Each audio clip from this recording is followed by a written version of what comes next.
It was late on a school night in 1991. There was smoke in the air from the men's league that just finished up.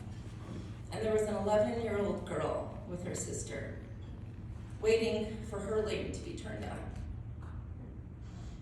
Her feet dangled from the chair that she sat in, shoes tied in double knots. She was just a girl from a small town with some of the biggest dreams that have ever been dreamt. What I didn't know then, that I know now, is that bowling would teach me everything I needed to know about life. Bowling's basically been my life coach. And in the beginning, I was just hanging out at the bowling center. I'd throw a few shots, then run to the Addams Family pinball machine to play a game, then back to bowl, then back to the game room. I was a bit of a loose cannon bopping around the bowling center. What was the first lesson that bowling taught me? You get out what you put in. My sister Cassie was the first one to demonstrate that. She never ran to the pinball machines. She stayed down on the lanes, practicing, never taking breaks. That intentional practice led her to win city titles, then state and national titles. And it wasn't long before I was sitting in the bright blue chairs at Stardust Bowl 3 in Dyer, Indiana, down by the lanes thinking, I want that. I want to win. So thank you, Cassie, for showing me that you don't win bowling titles playing pinball. My trips to the Addams Family pinball machine became less and less, while my big sister Cassie was being coached by our childhood coach, Mr. Dick Tucker, Mr. T, as we call him. I would inch myself closer to the conversation. I needed to know the secrets. Mr. Tucker was instrumental in helping me develop this love for bowling and showing me where it can actually take us. What I realized during those nights of practice were a few things. One, my parents had to be a little crazy for allowing us to practice at 9:30 p.m. until midnight every single night. I mean, what? That the sport wasn't simple. There were a lot of moving parts to it, but that challenge intrigued me. That I was lucky to have some crazy parents that enabled me to dream really big and that understood to get crazy good results, you sometimes have to do crazy things. So thank you, Mom and Dad. Thank you, Mom, for making me take a nap after school, finish my homework, and prioritize grades. And thank you, Dad, for taking Cassie and I to practice every single night. I cannot think of anyone who has showed up for me more than you have. And I also realized during those late night practices that if I committed to something and truly believed in it, my dreams maybe could come true too. And I knew that was possible because whenever it was on, I'd watch the Ladies Professional Bowlers Tour. Anyone else watch the LPBT? I'd show up at Pro-Ams at Olympia Lanes in Munster, Indiana, with the hopes of bowling with Leanne Barrett, Wendy McPherson, Kim Terrell, Jeannie Maiden, or getting my bowling pin signed by Carolyn Doran Ballard, Dana Miller Mackey, Sandra Jo Shirey, Lisa Wagner, all in the Hall of Fame. It could have ended before it started on Saturday mornings after watching my favorite Saturday morning TV show, Saved by the Bell. I heard the honking of my grandma's big red Cadillac outside my front door. She drove me to Saturday morning league when I was 5 years old. She was our scorekeeper, like hand scorekeeper. She spent her Saturday mornings with my teammates and me at Start of School 3 watching us throw gutter balls. There were no bumpers. My grandma would tell me the story of how I would throw so many gutters, it would bring me to tears. The frustration that I felt. Grandma Betty would threaten me on the way to Saturday morning league. If you cry today, Diandra, we're gonna go home. So I swallowed my tears. You know what that 5-year-old little girl could have done? Literally anything else that didn't make her cry. But she kept showing up. Purple swirly ball that Grandma Betty gave her in hand, determined to keep her ball on the wing. And that brings me to the second life lesson that bowling taught me. You will get knocked down.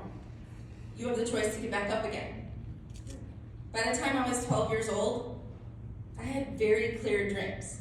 I wanted to be one of the best bowlers in the world. People in my small town of Dyer, Indiana, would look at me like, who do you think you are that you think you can be the best in the world at anything? But I was crazy enough to actually believe that I could. And before I became one of the best, I failed a lot. Many people remember that I won the USBC Queens in 2012. But many forget 5 years earlier, I lost it in 2007. And at that time, I was a 26-year-old, and it was my first chance to win a professional title. Started out really good. In fact, I kind of dominated the whole week. There was no PWBA, but there was a chance to win a title in a major. It was my first time bowling on live TV, and I proceeded to make every mental mistake in the book on live TV. I rushed, I worried, I couldn't focus, and before I knew it, I was watching Hall of Famer Kelly Kulick accept the tiara that I thought was mine. I mean, she totally crushed me, she totally deserved it. Kelly, you deserved it. Don't YouTube that match. In 2012, I was back at the Queens. This time I was the 3rd seed on the show. I was an exhausted mom, trying to juggle all of the new jobs in my life and feeling very mediocre at all of them. But when I bowled my way onto that show, I remember thinking, no matter what, I want people to watch me bowl on TV and see how much I love this sport. And for those who have had that honor of bowling on TV, you know how hard it is to just be. But I remember slowing things down, smiling at the little girl in the crowd with the sign that read, Diandra rocks. I remember feeling honored to be able to do what I love for everyone to see on TV. This time, I was able to learn from my mistakes from 5 years earlier. And I was so grateful for that lesson. I won the Queens in 2012 because I lost it in 2007. The next life lesson I learned from bowling is this. People will try to define you, but you get to write your own story. You control the narrative. So when others try to tell you who you are, remember, only you have the power to do that. Some may think it was an effortless journey here. It's because they see the resume, the accolades, the medals, the titles. Not many see the journey, the tears, the sitting in front of my refrigerator on the floor of my first condo in Chicago, crying my eyes out because I didn't think and I didn't feel worthy. I just didn't feel good enough because other people told me that. And for that split second on that kitchen floor, I believed it. Until I didn't. Until I decided I would pave my own road, write my own narrative. In my career, I've learned that if you showed up for practice early and you stay late and you insist on getting all your questions answered, it'll be seen as special treatment by others. If you have conviction and offer suggestions on the team, you could be deemed a know-it-all. If you have strong leadership skills, others will call you bossy, and other B words. And if you are genuinely kind, you'll be called fake. It wasn't always easy to be authentic. Lesson number 4. Literally anything can happen. Be ready. Don't think too hard about it, and go for it. They say before you die, memories of your life flash before your eyes. And this is what happened when USBC President Melissa McDaniel told me I was going to be inducted into the Hall of Fame. Flashes of my career in a real, specific moments, like my first professional title in 2007. This one was possible because the great Robin Romeo slammed her thumb into a car door. Sounds like I'm making this up. I'm not. It was the days of the PBA Women's Series. I was the alternate. I didn't make the exempt field. Well, until sadly, Robin slammed her thumb into a car door. I happened to be in Grand Rapids, Michigan at a bowling shoe photo shoot. I received a call from the tournament director, Kirk Von Kruger, and he said, if you're still in town, you should come over here because it doesn't look like Robin's gonna bowl and you're next in line. So I went, found Robin, who told me she couldn't compete, and I told her when I win, I'll send her a check for her flight. And after I won, I did. Robin, is your thumb okay? Good, give him some thumbs up. Okay, good. My next lesson reminds me of my very first college class ever. It was sociology, the study of people. I sat in a humongous lecture hall at the University of Nebraska, listening to a professor talk about how you will only have a handful of really close relationships in your life. And at that time, I thought it was crazy. I had so many friends.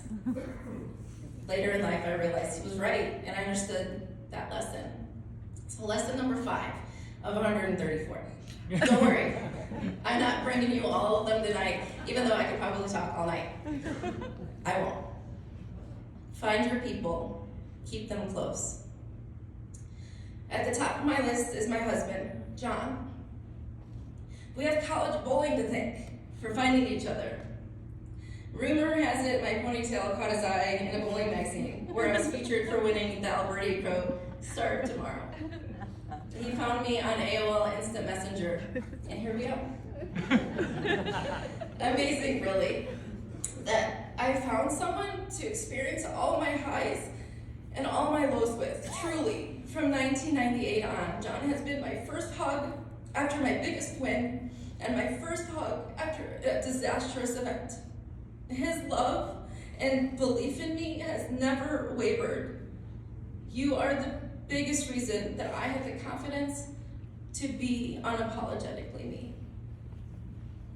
Next on my list are our 2 incredible kids, my son, Madden, and daughter, Jersey.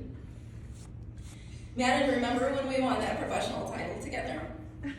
The one where we helped Brian Voss win his 25th title. I had your heartbeat inside me, and I always said that was the reason I bowled so well. When I won my latest title last July with EJ Tackett, you literally did not miss a shot that we threw.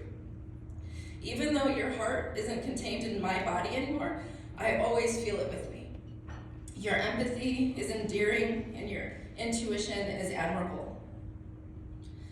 Jersey, to be able to raise a strong girl in our society has been such an honor.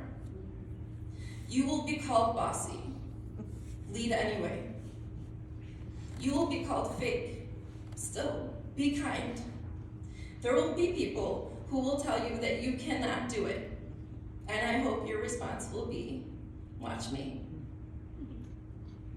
When you were 8, you told me that if you could have any superpower in the world, it would be that when you look at other people, you know their stories. And that took my breath away, because what 8-year-old says that?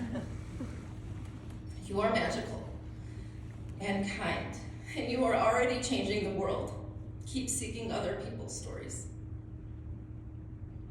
To the Hall of Fame Committee and the USBC, Thank you for this overwhelming honor. To the other inductees, thank you for being so inspiring. Thank you to my Team USA coaches and teammates. Palmer Falgren, who believed in me when I was a nobody, but believed I could be a somebody. To Fred Borden, who taught me, be careful what you think about, because it might come true. To Jerry Edwards, who taught me that you could be fierce and have grace on the lanes. Thank you, Gordon Vatican, Susie Minshew, Tom Lemkel, Jeff McCorvey, Ken Yakubaski, Brian O'Keefe, Rod Ross. You allowed me to feel the most honorable feeling that I will never forget, listening to my national anthem play while having a gold medal placed around my neck. To my Team USA teammates, there are way too many of you to name. You know who you are, and thank you.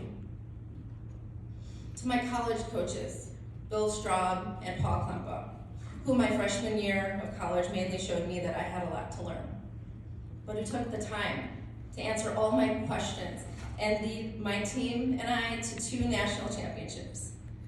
Thank you, Coach Klempa and his wife Leanna, for being here tonight. I will never forget how at home I felt at Nebraska. I will also never forget your terrible dad jokes. I've always said that it's at Nebraska where I truly learned how to bowl. To my career coaches, Dr. Dean Hinnitz, Bill Spigner, Ron Hoppy, Will Clark, Jason Belmonte, and especially DJ Hayes. DJ has invested so much time and wisdom over the last 20 years.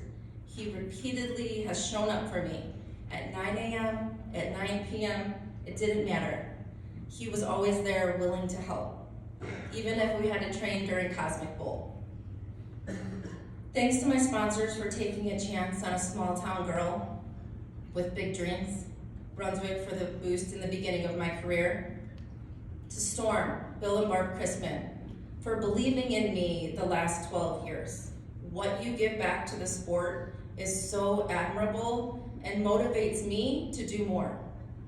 I am so honored to be able to throw the best bowling balls in the world and to win with them. To Turbo and Lori Mraz for being my grip of choice my entire career. H5G for allowing me to shine bright on the lanes. To my ball reps for helping me choose the right ball to throw. Rick Benoit, Chuck Gardner, Del Ballard Jr., Chris Schlemmer, Hank Boomershine, Jim Callahan, Matt McNeil, Sean Ryan, Steve Jacobs, Steve Klumpkin. What an honor it has been to bowl with you guys behind me. I cannot believe my best friends came to celebrate with me tonight. I mean, I can't because they always show up for me. But we're usually like on a beach in like Cabo or Playa del Carmen. Allison and Mike, Nancy and Tony, Jess, Kate, it means the world to me that you came to celebrate with me. My niece Kyler and brother-in-law Scott are also here with my sister Cassie, who flew in from Virginia. Thank you to Mark Iverson, the owner of Diversity River Bowl in Chicago, and Gary, a former owner. Thank you for being here tonight and for opening your doors to me like you knew me, you've known me forever. I spent countless hours at Diversity trying to get it right. I used to say to myself, this one's for the win, while I threw my ball down lane 36. Right next to the wall with the murals of Mark Roth, Earl Anthony, and me. Thank you to the Barton family, Stardust Bowl 3 in Dyer, Indiana. And to the bowling trailblazers that I've had the honor of knowing. Joan Romeo, Joyce Deitch, Pearl Keller, Joan Feinblum, Tom Clark, John Janowitz, Tim Mack. To the writers who invested so much time to cover all of our accomplishments so that others knew what was possible. Jim Dressel, Bob Johnson, Bill Vint, Lucas Wiseman, Matt Canizaro, John Mark, George Wooten. And finally, thank you to Eric Hartman for the hours and hours of time that he spent in nominating me. Bowling is so lucky to have such a great historian of our sport. He emailed me in 2020 and he said, "You're gonna be eligible to be nominated for the Hall of Fame in a couple years, and I would like to nominate you." I didn't even know him. He spent hours and hours writing a resume better than the one that I was actually keeping for myself, which is extraordinary, and I am so grateful. I've been able to ride a camel in Abu Dhabi, an elephant in Thailand. I've had the honor of seeing the most magical wonders of the world. I've met the best people from all around the world. I've learned about the most interesting cultures, all because of bowling. People always ask me what I want my legacy to be, and my answer is that I want to leave the sport better than I found it. And every month, I'm inspired by my Elite Youth Tour Bowlers, the nonprofit that I founded in 2012 that empowers young leaders to build strong communities and create positive social change through bowling. The EYT inspires young bowlers to leave your mark on and beyond the lanes. Bowling has taken me to over 30 countries. I've won a lot. I've lost a lot. But most importantly, in the end, I know that I was able to use bowling as a vehicle to do good. And what an honor that has been. Thank you so much.